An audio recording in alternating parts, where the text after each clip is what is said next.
warahmatullahi wabarakatuh. Selamat pagi Ibu Mutmainatul Lailiyah. Selamat pagi. Enaknya kita panggil apa nih, Ji? Kakak aja atau Miss atau ya bisa Miss ya. Miss apa? Miss Laili. Ya. Oke, Miss Laili. Terima kasih banyak sudah hadir dan meluangkan waktu untuk wawancara ini. Senang sekali bisa bertemu dengan Ibu ya. Ya. Perkenalkan, saya Mila Nurinda dari Universitas Terbuka Jakarta. Seperti yang sudah kita diskusikan sebelumnya, hari ini kita akan membahas tentang belajar di era digital. Nah, sebelum masuk ke inti permasalahan, bisa nggak Ibu ceritakan sedikit tentang latar belakang atau pengalaman Ibu di bidang pembelajaran era digital? Oke, baik, sebelumnya untuk apalagi dengan saya bilangnya dengan guru Gen Z ya. Untuk era saat ini jadinya pasti apalagi kita dengan digital itu nggak aneh lagi, sangat apalagi dengan banyak pembelajaran yang saat ini mungkin lebih menarik untuk anak, gampang dipahami dibandingkan kita berbicara ke anak. Akhirnya saya tuh memikir kayak apa ya setiap harinya tuh yang membuat pembelajaran itu lebih menyenangkan, lebih happy, dan ngebuat anak-anak pun lebih gampang masuk untuk pahamnya gitu. Lalu ini Bu, bisa dijelaskan apa yang membuat Ibu tertarik untuk berkarir berkecimpung di bidang ini sekarang? Untuk pertama memang saya untuk saat ini mengapa saya tertarik menjadi guru dan untuk mengajar, yang pertama itu memang saya suka anak-anak gitu. Itu modal utama ya biasanya kan begitu.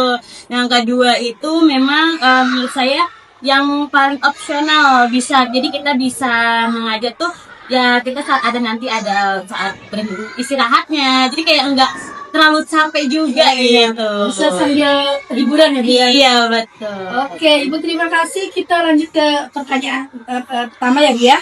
Mungkin pertanyaan dari saya yang mewakili teman-teman semua juga. Apa saja tantangan yang mungkin dihadapi guru saat menggunakan media digital? Oke, yang pertama sih biasanya kita itu dari peralatan ya. Biasanya ada yang memang fasilitasnya lengkap, bisa ada yang memang kurang fasilitasnya juga. Tapi alhamdulillahnya untuk di sini tuh fasilitas semuanya lengkap dan memandai, dan juga pertama sih jaringan biasanya. Iya. Kalau jaringannya nggak bisa, sulit atau nggak ada kuota pun jadi kayak kita susah. Betul. Gadget bilang sekarang. Iya. Lalu bagaimana Bu cara guru memilih media digital yang tepat sesuai dengan materi pembelajaran dan kondisi siswa?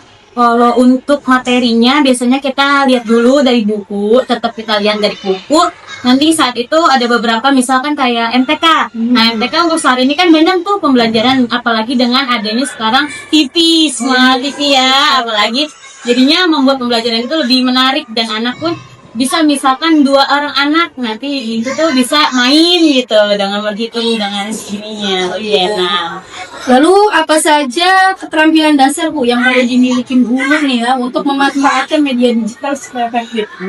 Untuk pertama sih pertama itu harus tahu kegunaan gimana caranya ya. Habis itu yang keduanya lagi harus tahu materi apa yang mau disampaikan ke anak juga, dan kedua itu ya pasti harus juga tahu tentang ya digitalnya, paham atau tidaknya. Iya, betul. Lalu bagaimana cara memastikan siswa menggunakan media digital secara aman dan bertanggung jawab? Itu bagaimana? Kalau untuk aman dan tanggung jawabnya biasanya kita tunggui, atau biasanya sih apa ya, kalau sebutan itu kayak kita liatin gitu. Dikontrol, betul, dikontrol agar anak-anak tidak yang lain dari luar ininya. Orang tua juga perlu ya? Perlu, apalagi kita harus kerja sama antara orang tua dan ibu.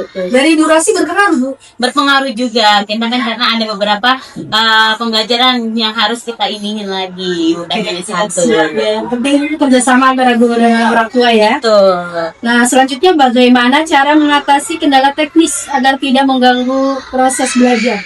Kalau untuk teknisnya biasanya kalau pertama sih kadang suka alatnya biasanya. Kita biasanya itu harus mempersiapkan kalau kita apalagi kalau nggak tahu itu membingungkan jadi agak sulit gitu. Dan kedua itu harus pastikan pertama itu kayak bisa wifi atau kuota itu paling harus Itu bener-bener memang harus satu ya. nomor satu. Iya. Lalu ternyata seiring dengan waktu yang semakin menipis, kita beralih ke pertanyaan terakhir ya Bu ya. Sebelum mengakhiri, apakah ada pesan atau saran Ibu yang akan disampaikan kepada pemirsa mengenai pembelajaran media digital? Oke, untuk pesan dan saran, kalau pesan di era digital ini sangat amat banyak pembelajaran bisa digunakan dengan banyak yang situs-situs gratis dan itu pesannya untuk era apalagi guru yang milenial sebutannya guru yang sudah berumur gitu jangan malu, jangan minder, itu kita harus mengikuti zaman era ini juga.